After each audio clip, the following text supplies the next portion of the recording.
Today's video is about ropes, and specifically the use of ropes. During the course of your training, you're going to learn a lot about how to use ropes for pulling trees over, for rigging, for climbing, even for tying loads down. So there'll be a lot of training in those specific instances, the specific techniques you're using with the ropes. So what we're going to talk about today is the general principles that apply across all of those. How do you select the right rope? How do you use it appropriately? How do you take care of it during use? How do you pack it away? How do you transport it? How do you inspect it? And when do you know how to retire it, when to retire it? So that's what this video today is going to be about. When you're setting out to use a rope, you're planning a particular work task. Making sure you select the right rope for that task is super important. I mean, these are both rigging ropes. Both have got a similar sort of brake strain. We're talking about kind of 7.5 ton minimum brake strain when new. So that means we're using them on about 750 kilo working load limit. So similar kind of ropes, but very, very different. This one is a class 1 double braid.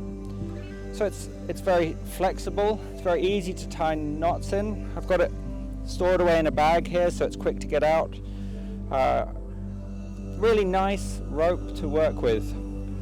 And if you're using it with a rigging block like we've got here, so if we were blocking down using a rigging block, this would be my first choice. Fantastic rope to get that in. Fantastic rope, smooth running, not going to have too many issues with getting kinks in it, not too hard to get ready, to use, to prepare. Yeah, some issues though, it hasn't got a very good abrasion resistance. So if we're going to start routing it straight over a natural fork, so just run it straight through a union up at the top of the tree, or it's going to be in an environment where it's going to get dragged through the mud or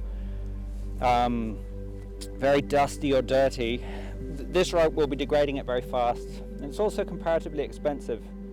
So if we're going to be doing a lot of natural crotch rigging, we'd be going to something like that, which is 3-strand polypropylene. We've talked about that before, so I won't be going over it again today. But if you're going to be doing a lot more of that kind of natural crotch rigging, or you're working in an environment where you're treading the ropes into the sand or dragging them through mud, maybe this one is an expensive choice because you'll go through it very quickly.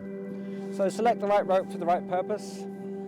If you need to recap on rope selection or on the properties, the previous video where we talked about purchasing the right rope for the task, maybe head back and review that.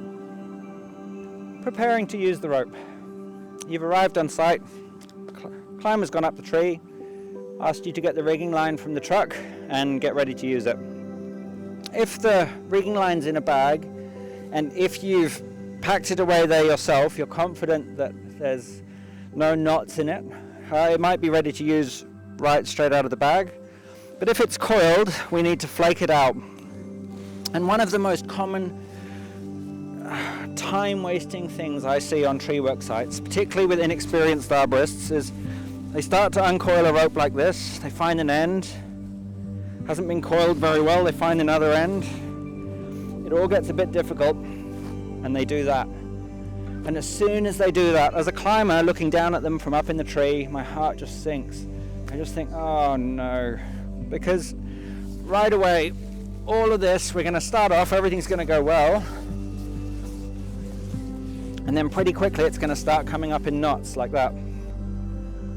I mean, that's a time waster if you're just talking about getting the rope ready. But if you're not careful and you've started some sort of rigging operation, so we've rigged out a heavy piece, it's swinging into the air, and then this happens, it could be really difficult to fix. Or at worst, this could get dragged across you, stuck in the rigging block. We could be in real trouble.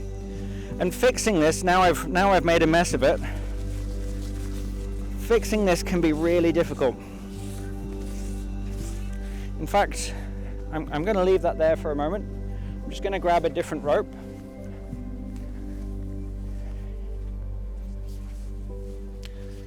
This will be a lot easier. We're going to look at how to flake the rope out properly. So there are some ways of coiling a rope that let you just dump it on the ground and start using it, but I'm always suspicious of that. I always feel that if you're not careful, or if someone's done it wrong, you're going to end up spending a lot more time fixing the problem than it would take you to flake it out properly in the first place. So we're just going to keep the coil on one hand. This rope's been coiled into two using two ends, and just flaking it out means one by one sorting through any little twists it's got in it and dropping it out onto the ground. And I guarantee you, even if it gets a little bit tangled up or it's getting difficult to do it, it's much easier to keep that coil and work through it one at a time than it is to dump it like this, and then you've got to fix the problem. We're going to find lots of knots in this. We're going to find kinks. We're going to find things stuck. Worst case scenario, we're going to have to go back to the other end and start feeding it through. Hope not. But this is called flaking it out. And this is what you do to prepare your rope to be used. You pick a spot on the work site where you're happy to have the tail of the rope flaked into a pile, and you just gradually go through and flake this all out. All ropes, just like all other life support equipment, lifting equipment, your tools of the trade has pre-start checks. And for ropes, what you're checking is for damage, for abrasion damage, contamination by fuel, little cuts, nicks, anything that's going to compromise the use of the rope. We're going to cover inspection in detail in a separate video, so I'll just go through this very quickly. But if your rope, if you've just packed it up yourself at the last site, you've stored it in a bag, you've walked over from one tree to another, there's no real need to go through a full inspection. But any other rope, you'll want to do a very quick pre-start check. To do a pre-start check, I'm just watching the rope, I'm just flaking it through my hands.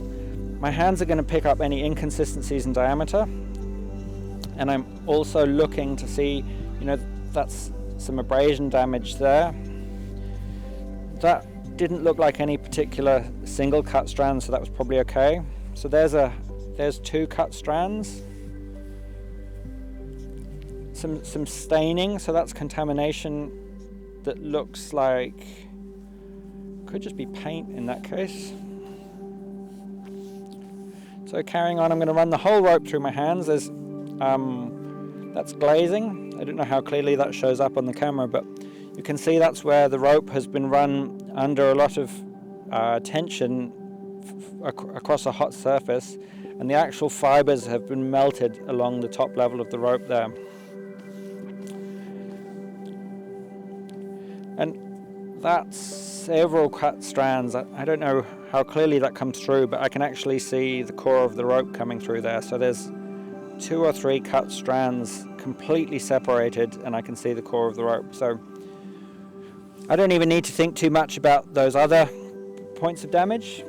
That's sufficient to say I can't use this rope. I can't use it for climbing. Can't use it for rigging. We don't know how small a load that will break under.